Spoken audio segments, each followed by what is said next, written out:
Tudo bem? Sejam bem-vindos, né, ao nosso culto de jovens. Abram suas Bíblias em Ezequiel, capítulo 28. Hoje nós vamos falar sobre obedecer a Deus nos detalhes. Por quê? Porque o Senhor nos direcionou para falar sobre obediência. Aconteceu algumas coisas assim na minha vida e eu tinha duas opções. Obedecer, né, os meus pais ou desobedecer aos meus pais. Então eu tinha a opção de ouvir aquilo que os meus pais estavam me dando como direção ou fazer aquilo que eu queria. E eu sabia aquilo que era o certo, né? Ezequiel 28. Eu sabia aquilo que era o certo e eu temo muito a Deus. E a gente sabe que na palavra de Deus está escrito: honrai os seus pais e suas mães. Seus pais e suas mães, não. Honrai pai e mãe, desculpa. Para que os nossos dias se prolonguem na terra. Mas é o primeiro mandamento de promessa? É sim. Mas por que Deus fala para a gente honrar os nossos pais? Porque eles são autoridades que Deus colocou nas nossas vidas para cuidar da gente, né? A gente vê crianças, a gente cuida do Ministério Infantil, a gente sabe a importância que um pai tem na vida de uma criança, né? A gente sabe a importância que um pai tem de ensinar a criança a falar, de ensinar a criança a comer, de ensinar a criança a usar o banheiro, de ensinar ela a se trocar, de dar educação, de falar que você pode falar isso, aqui você não pode, né? De impor limite para as crianças. Então a gente sabe a importância que tem um pai na nossa vida. E independente se os seus pais são ou não convertidos, eles têm uma autoridade na vida de vocês, né? O Senhor instituiu eles, eu nem ia falar sobre isso, mas o Senhor me direcionou, eu vou falar.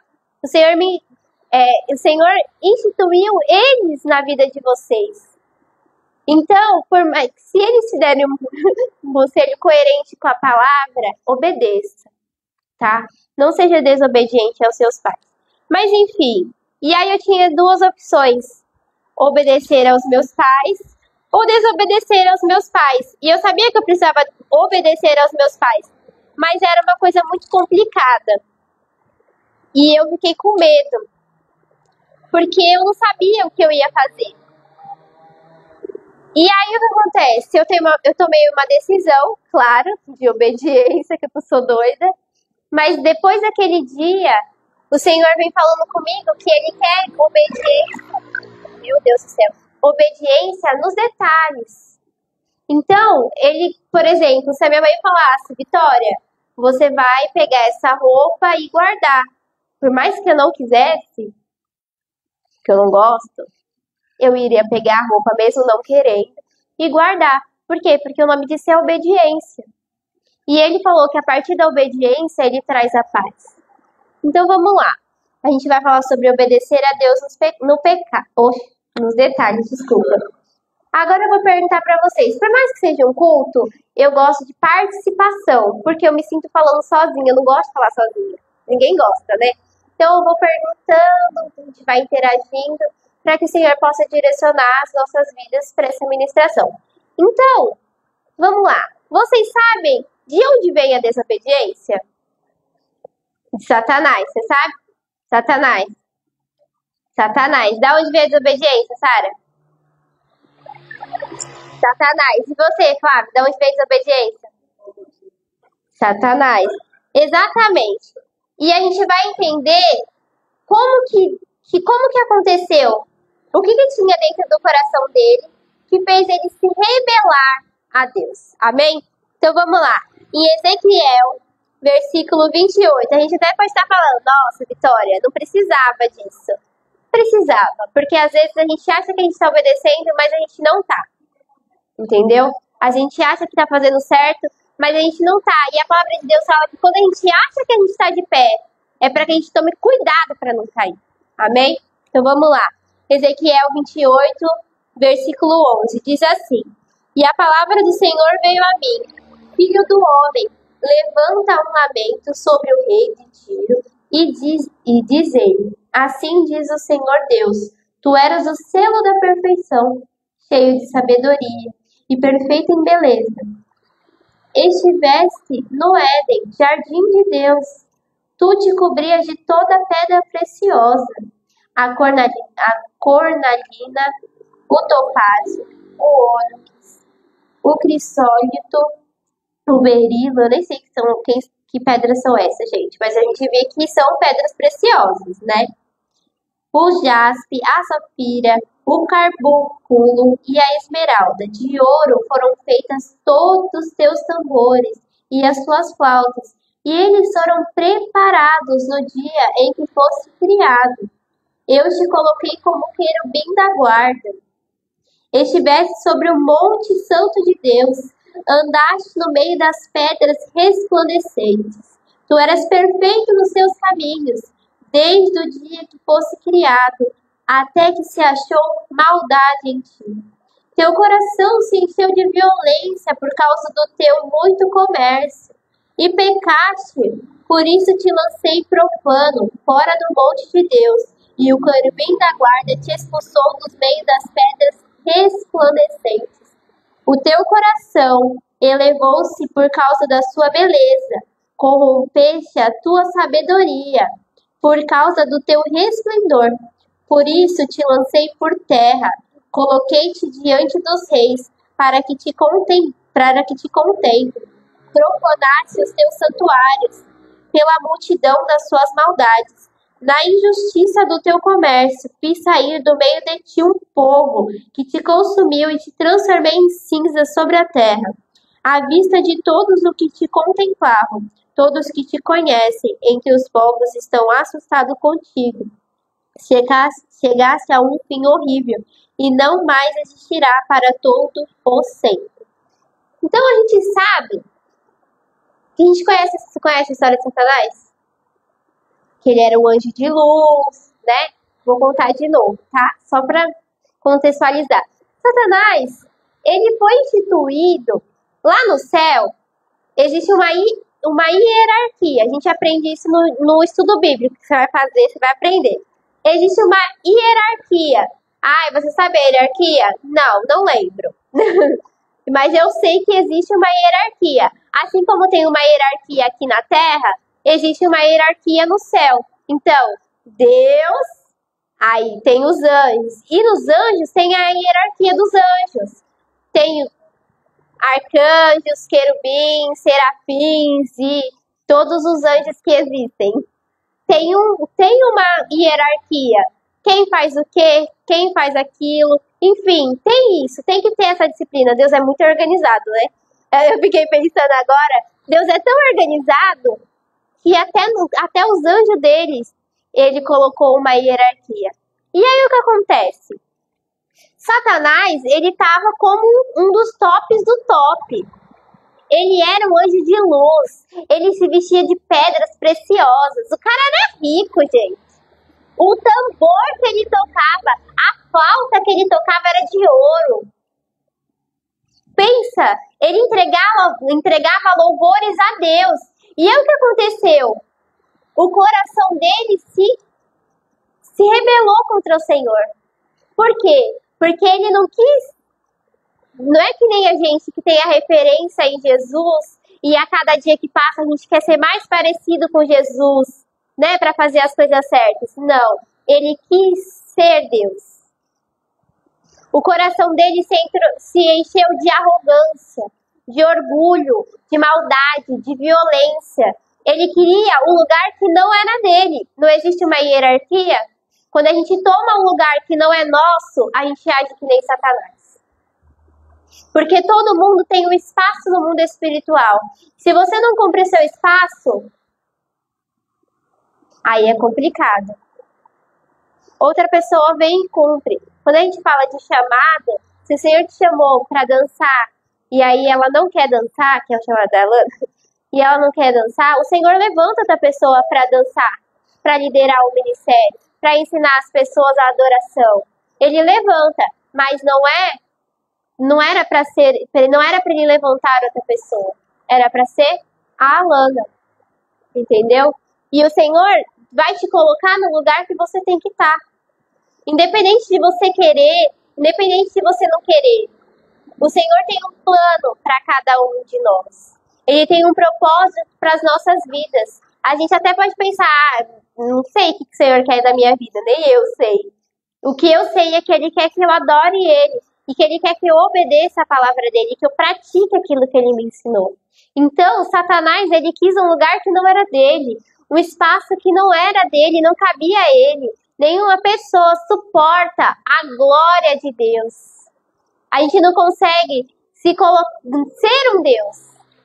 Por quê? Porque não é pra gente. Nós não fomos criados para ser Deus. Nós somos criados para ser adoradores. Para adorar em espírito e em verdade. E aí, quando o coração dele se encheu de toda essa vanglória, de ficar se achando mais bonito, mais inteligente, mais isso, mais aquilo, e o resto que se dane, que ele começou a ser egoísta. Porque conforme a desobediência entram outros pecados também. A gente acha que não, mas entra. Então, quando você desobedece, você abre uma brecha. E aí o que acontece? Você começa a mentir. Você começa a falar palavrão. Você começa a desobedecer aos seus pais. Você acha que você é o dono do mundo. Você só começa a pensar só no seu umbigo. Porque só o seu umbigo é importante. Só aquilo que eu sinto é bom. Esquece que as outras pessoas também têm sentimentos. Esquece que você veio para servir e não para ser servido. Esquece que Deus te criou para adorar a Ele. Esquece que você esquece de quem você é. Daquilo que é a sua responsabilidade. Daquilo que é a sua obrigação. E aí, beleza. Quando ele chegou nesse nível e que Deus sabia que não tinha como, né, reverter a situação por tanta coisa que ele botou dentro do interior dele, e o cara era tão sacana que ele conseguiu enganar os anjos que viam a Deus. Ele conseguiu... Quanto era? A terça parte do céu. Eu fiquei com medo de falar errado, por isso que eu perguntei. A terça parte do céu. Ele conseguiu enganar a terça parte dos anjos que moravam no céu e que serviam a Deus e que viam a glória de Deus. E aí, ele foi expulso do céu. Porque só existe um Deus. Só um Deus é digno de louvor. Só um Deus é digno de adoração. É Ele que merece toda a honra, toda a glória e todo o louvor. É somente ao nosso Deus que está no céu. Que está no nosso coração também. A gente fala no céu, não é que Ele está longe. Ele está pertinho da gente. E aí o que acontece? Quando ele foi expulso, você acha que ele ficou melhor ou pior? Pior. Com certeza pior. Porque toda vez que a gente está fora da presença de Deus, e toda vez que a gente está longe do Senhor, a gente tende a piorar e não a melhorar. E aí, beleza. Vocês acham que Satanás ficou feliz? Foi expulso, o Senhor venceu a guerra e tá tudo bem. Não. Deus fez o quê? Ele criou a terra, o mundo. Então ele fez os céus. Não, primeiro ele disse, haja luz. E houve luz. E depois ele foi criando o mundo com aquilo que ele estava falando. Ele é tão poderoso que ele nem precisou fazer que nem a gente. Que para desenhar o mundo faz com papel e caneta. Ele falou e foi criado. Ele quis que a gente estivesse aqui. Porque se ele não quisesse que a gente existisse, ele não teria criado o mundo. E não teria criado o homem. E depois que ele criou o mundo, aí ele fez com as próprias mãos o filho dele. E depois ele soprou o sopro da vida. Ele colocou um pedacinho dele dentro da gente. E aí o que aconteceu? Ele fez a dona Eva. Agora a gente vai para Gênesis 3, tá? Abram aí, Gênesis 3. E quando ele fez o homem e a mulher, o que acontece? Eles foram... Calma aí que eu tô tentando achar. Gênesis 3, tá, gente? Quando ele fez o homem e a mulher, eles estavam cumprindo o propósito que Deus tinha para a vida deles, que era cuidar do Jardim do Éden. Lá tinha tudo de bom.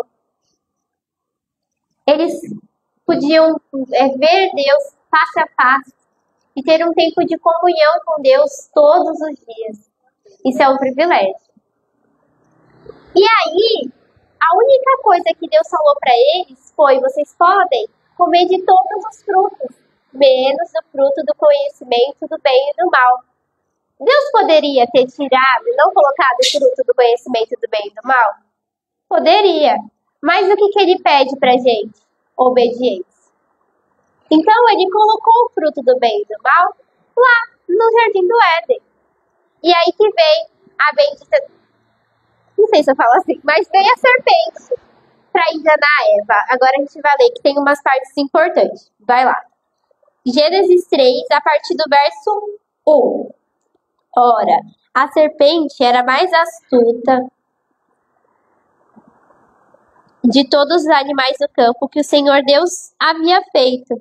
E ela disse à mulher: foi assim que Deus disse: não comereis de nenhuma árvore do jardim? Respondeu a mulher à serpente: do fruto das árvores do jardim podemos comer, mas o fruto da árvore que está no meio do jardim, disse Deus: não comereis deles e nem tocareis. Se o fizerdes, morrereis. Disse a serpente à mulher: com certeza não morrereis. Na verdade, Deus sabe que no dia que comereis desse fruto, vossos olhos se abrirão e sereis como Deus, conhecendo o bem e o mal. Então, vendo a mulher que a árvore era boa para dela comer, agradável aos olhos e desejado para dar entendimento, tomou do fruto e comeu, e deu a ele a seu marido, que também comeu. Então, os olhos dos dois foram abertos e ficaram sabendo que estavam nus. Por isso, entrelaçaram folhas de figueira e fizeram para si aventais.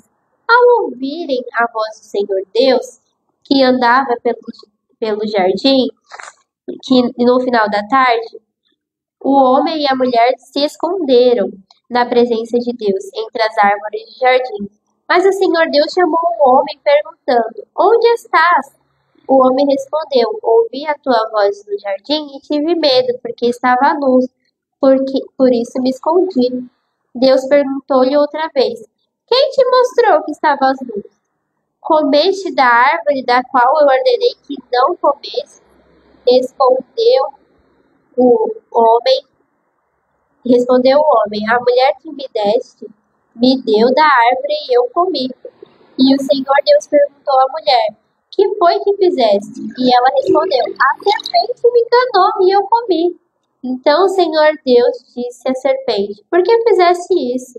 Será maldita entre todo o gado e entre todos os animais do campo.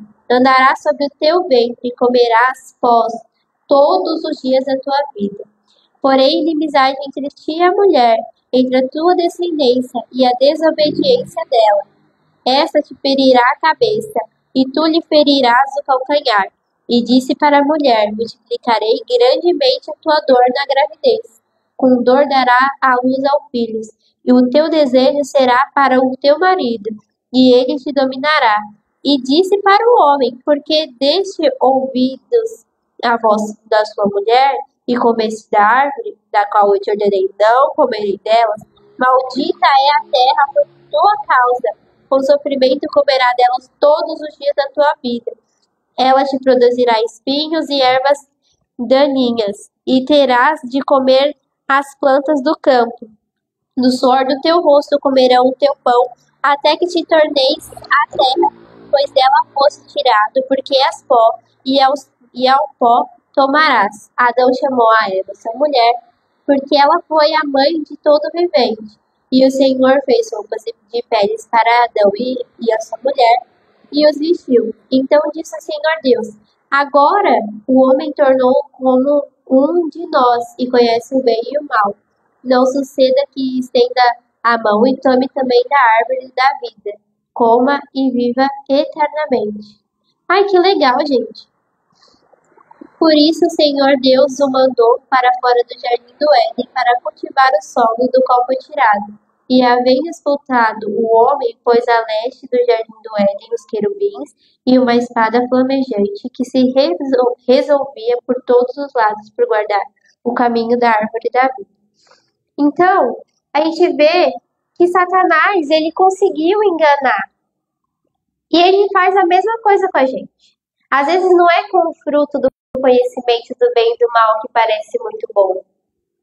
Às vezes é com um amiguinho, ou com uma pessoa que a gente gosta, né? Às vezes ele faz com uma coisa que parece bem, só que é mal. Então, não tem problema a gente falar da fulana, ela nem liga, é mentira. Você gostaria que alguém falasse mal de você? Você gostaria que alguém te tratasse dessa forma? Então a gente não pode fazer pro outro aquilo que a gente não gostaria. E a gente lê no versículo 6. Então, vendo a mulher que a árvore era boa para dela comer, agradável aos olhos. O pecado é agradável aos olhos. É desejado para dar o entendimento. O pecado, ele não parece uma coisa ruim. Nunca que Satanás vai te apresentar uma coisa que você não gosta. Ele vai te apresentar aquilo que você gosta. E aí depende de você ir e fazer aquilo que é o certo ou que é o errado. Está nas nossas mãos. Deus não vai pegar e falar assim, a partir de agora a Luna não tem mais o livre-arbítrio. Não existe isso. Ele deu o livre-arbítrio. E o mais engraçado é que por mais que eles comeram da árvore do conhecimento do bem e do mal, ele dá para que eles possam comer o fruto da vida eterna. Então, Deus não tem pra gente a morte. Ele não tem pra gente coisas ruins. Lá em Jeremias fala bem sei os pensamentos que tem a vosso respeito. São pensamentos de paz e não de mal, para dar o fim que você deseja. Quem é que deseja um fim ruim para você mesmo? Claro que não, né?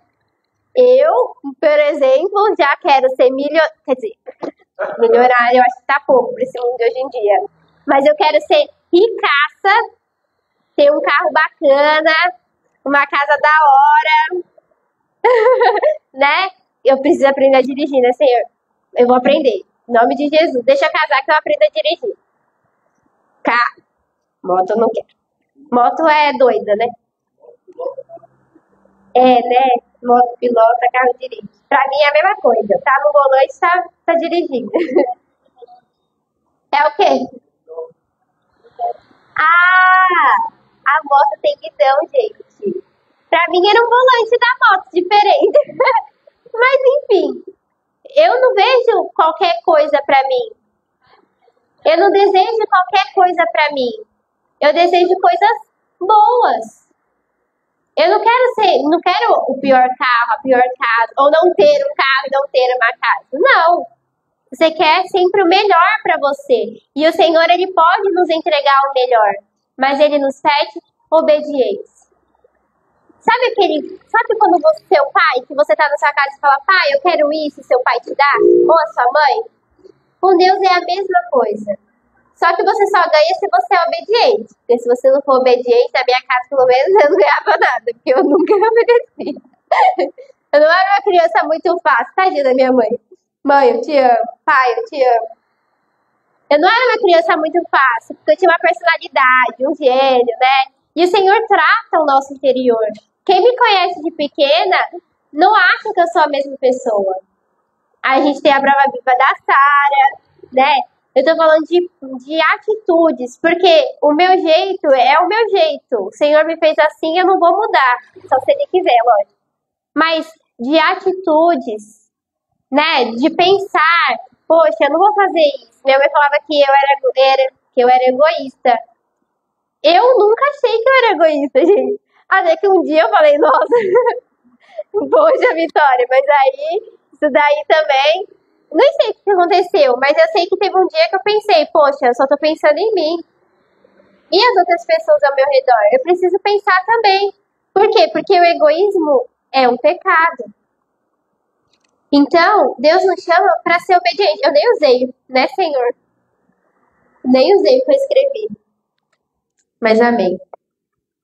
O que acontece é que Deus chama a gente porque Ele nos ama, sabe? Ele tem um plano para as nossas vidas. E Ele tem mesmo. A gente acha que não, mas Deus tem. Se a gente cumprir bem certinho, Ele vai dar o melhor. Então, eu vou dar um exemplo para vocês. Nós temos duas pessoas, tipo, um menino e uma menina, né? E eles já estão numa idade madura, né? Não, acho que eu vou dar outro exemplo. Não, calma aí, o senhor me lembrou de outra coisa. Vamos lá. Vamos pegar um menino e uma menina, que tem o quê? Tem 14 anos. Não, eu falei a mesma coisa, mas é que eu mudei na minha cabeça que eu ia falar. Espera aí, tá? Eles têm 14 anos, essas duas crianças. Porque não, desculpa, tá? Por mais que seja adolescente, não deixa de ser criança, né? Não, vocês não podem fazer tudo sozinho, né? Não assina por vocês, ainda precisa da mamãe, do papai. Então eu boto tudo no meu pacote das crianças. A tia Ana Paula briga comigo, mas eu nem ligo. E aí, a gente vê duas crianças. Eles podem namorar com 14 anos? Óbvio que não, Lucas. Tá doido? Criança namora? Não. Incentiva pra você ver se eu não dou um tapa em você. Não. Nem no mundo pode. Acontece, infelizmente. Mas vamos lá, por que não pode? Você sabe, Lucas, por que não pode namorar antes dos 18 anos? Precisa se dedicar aos estudos, isso é muito importante. Precisa ter maturidade, né? Criança não namora. Por que criança não namora? Criança trabalha? Não. Criança não trabalha. Então, quando que ela vai comprar um presente pra namorada dela? Só se pedir pros pais, mas isso é tão feio. Criança também não casa. Até porque, com 14 anos, vamos pensar. É uma suposição, não quer dizer que em 3 anos você vai começar a namorar e vai casar, né? Porque eu já tô há 6 e não casei ainda. Que eu acho um absurdo. Tô brincando. Mas assim, em 3 anos, vamos lá, 14, 15, 16, 17. Ela tem maioridade para casar? Pois é, então ela não pode namorar. Ai, mas se a mãe ou o pai permitir, a lei permite. Nessa parte eu não tô nem aí pra sua lei, Brasil. Sinto muito. Não, criança não namora. Nem com uma pessoa de 17 anos que é da mesma idade que ela, nem maior de idade. Até porque se você namora com uma criança que tem 14 anos, você é um pedófilo. Você precisa estar na prisão. Não se faça isso. Criança não tem que estar envolvida com isso. São coisas muito sérias. E aí, ok. Aí essa menina que tem 14 anos se gostam, mas eles são obedientes. E eles obedecem aos líderes dele, obedecem aos pais que falaram pra eles não namorem. E aí, quando eles chegam aos 20 anos, que eu não vou falar nem mais 18, porque pra mim, quando eu fiz 18 eu tinha cabeça de criança ainda, foi uma transição muito grande. E aí quando essas duas crianças chegaram à fase adulta, com 20 anos, se Deus tem propósito, Ele não pode unir? Ele pode e Ele vai unir. Porque quando Deus tem propósito na vida das pessoas, Ele faz. Mas precisa, se eles tivessem namorado com 14 anos, não seria mais difícil? Talvez teria até estragado o propósito de Deus. Por isso que a gente fala, principalmente para vocês adolescentes, espera um tempo de Deus para a vida de vocês. Porque Deus tem planos. O que você tem que fazer agora? Estudar. Tô olhando para você, Priscila, porque você é a única que é novinha. Todo mundo aqui já tá velhinho. Somos jovens, mais jovens, maior de idade. Então, o que você tem que fazer agora? Estudar. Quantos você tem?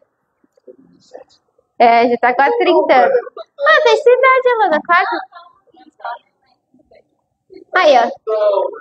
Não, eu acho que 30 anos é novo, sabia? Quando eu tiver 29... Ei, Sara, quando eu tiver 29, eu vou postar aquela música da Sandy.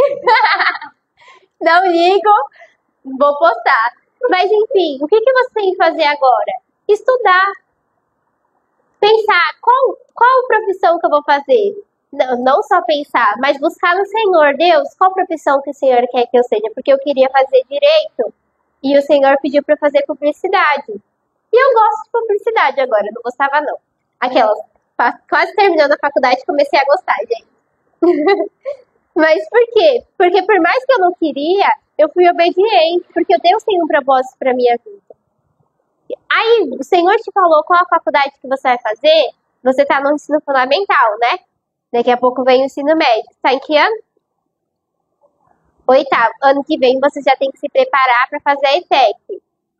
Por que a ETEC? Porque você vai fazer um ensino médio junto com o ensino técnico. Você acabou o ensino médio, você já sai com o seu técnico. Não precisa fazer que nem eu, que acabei o meu ensino médio. E aí eu fui fazer o meu técnico. É mais fácil fazer nesse tempo. Porque quando você terminar o ensino médio, você já vai ter o ensino técnico, você vai ser técnico em administração, técnico em segurança do trabalho, técnico em marketing, técnico em serviços jurídicos e vários que tem na ETEC, olha lá. Propaganda de graça para você, governo. E aí, aí você vai pensar em que faculdade você vai fazer. E você já pode sair, não é obrigatório, não é lei. Mas se você sair do ensino médio e já fazer a faculdade, melhor para você. Que em 4 anos você está formada, né? E já consegue um emprego melhor para ajudar a sua família. E aí, quando você começar a trabalhar, o que você vai fazer? Pensar em namorar? Não, senhora.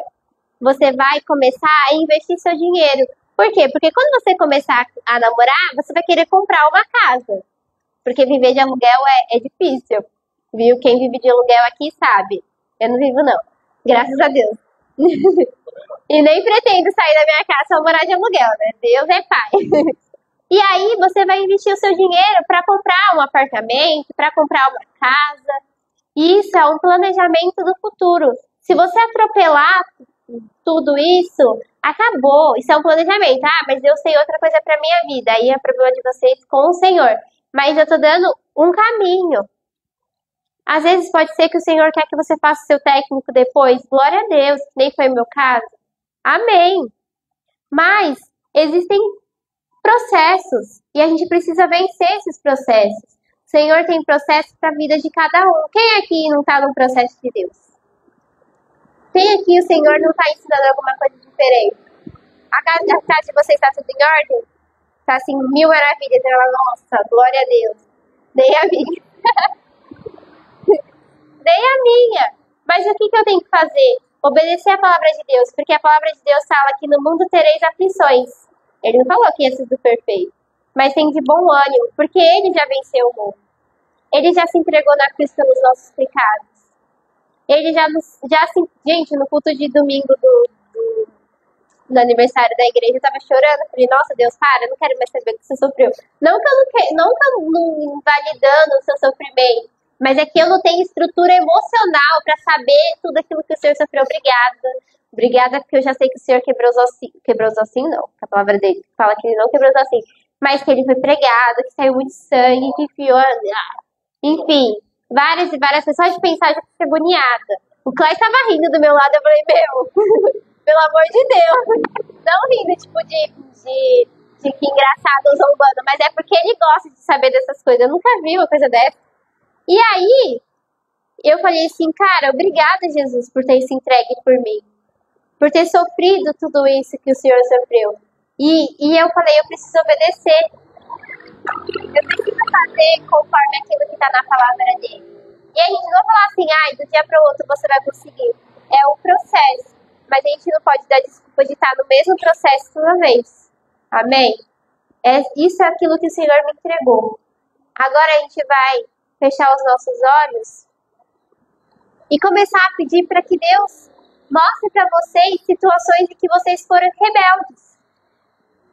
Que vocês não obedeceram a palavra deles.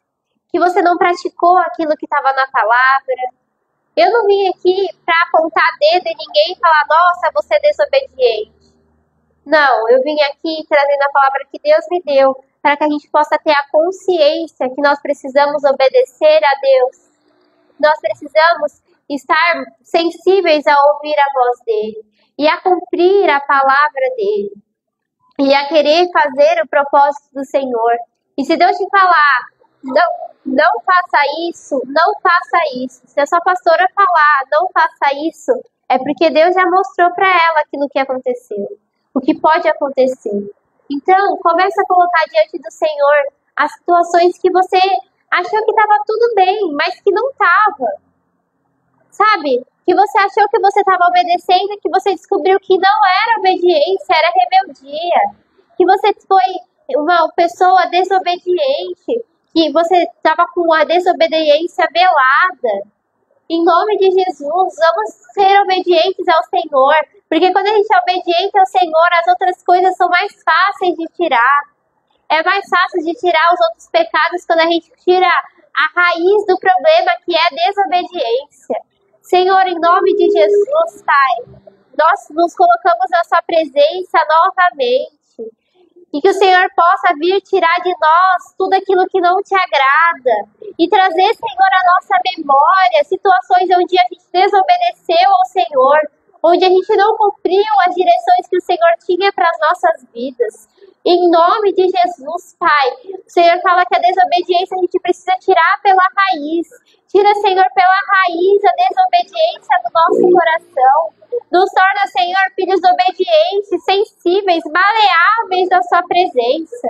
Em nome de Jesus, Pai, que o Senhor possa, Pai, nos direcionar e nos lembrar, sabe, dar um start na nossa cabeça. Não, eu já fiz isso uma vez errado e eu não vou fazer de novo, porque eu vim para te obedecer, eu vim para te servir, eu vim para te adorar, eu vim para, Senhor, te entregar todo o meu coração, toda a minha vida diante do Senhor.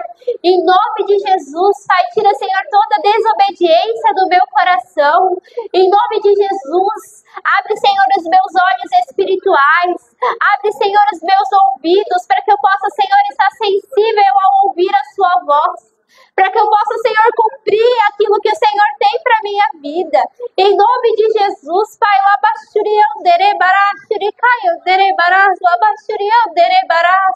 que o Senhor possa, Pai, olhar para mim e falar: essa é minha filha amada, com quem eu posso contar, que é um instrumento das minhas mãos.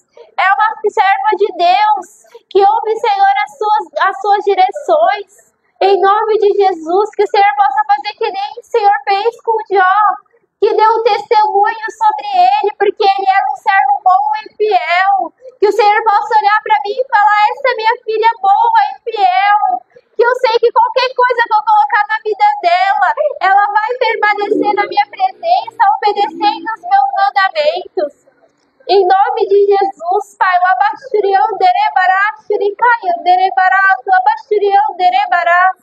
que o Senhor possa, Pai, ter misericórdia das nossas vidas e nos perdoar, Pai, dos nossos pecados, nos perdoar, Jesus, daquilo que nós fizemos consciente que não te agradava e daquilo, Senhor, que nós aprendemos que é errado. Em nome de Jesus, Pai, não deixa a gente ser igual Satanás, que se orgulhou, que tinha arrogância, que se achava a última bolacha do pacote, o melhor, o mais bonito, o cara que louvava, que se sentiu até no direito de achar que podia ser Deus.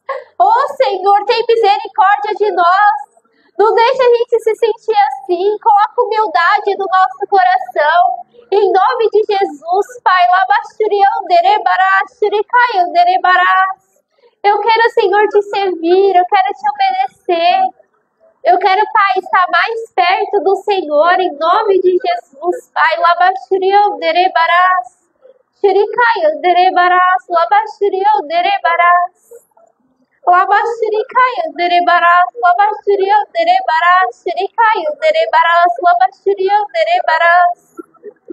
Em nome de Jesus.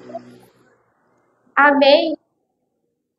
Glória a Deus, aplauda o Senhor, que toda honra, que toda glória seja dada a Ele. Que vocês possam sair daqui com um entendimento diferente. Possa olhar e falar: será que eu estou desobedecendo? E escolher a obediência. Sabe, Saul, ele perdeu o reinado dele porque ele era desobediente. Porque ele não quis esperar o sacerdote vir para entregar o sacrifício. Ele quis fazer sozinho. E a palavra de Deus fala que é melhor obedecer do que sacrificar. Então obedeça, não se sacrifique. Pensa, isso agrada ao Senhor? É isso que Deus tem para minha vida? Se eu fizer isso, vai estragar o plano de Deus para minha vida? Porque existe a vontade perfeita de Deus, que é aquilo que Ele planejou para as nossas vidas. E existe a vontade permissiva, que é quando a gente faz uma burrada, Ele vai e conserta. Mas a gente perde tempo, que nem a gente falou no Falando sobre a Palavra. A gente sai da rota que Ele estava. A gente sai do caminho que Deus planejou para as nossas vidas. E a gente perde tempo. E às vezes esse tempo a gente pode até pensar, nossa, eu perdi 10 minutos. Mas às vezes não é 10 minutos. Às vezes são anos de prisão. Hoje a gente foi ministrado no Happy Day. Ai, gente, eu participei de todos os programas de hoje. Hoje a gente foi ministrado no Happy Day sobre as prisões que Satanás coloca... Satanás não. Satanás também. Mas que o pecado coloca nas nossas vidas. O pecado não é culpa de Satanás, é culpa da gente que não obedece a palavra de Deus. Porque o pecado é tudo aquilo que não agrada a Deus. Então que vocês possam sair daqui com entendimento e buscar ao Senhor e falar, Senhor, eu quero te obedecer. Em nome de Jesus, que Deus abençoe a vida de vocês, leve paz e segurança. Que o Senhor possa continuar falando com cada um de vocês. Em nome de Jesus, amém. Beijo.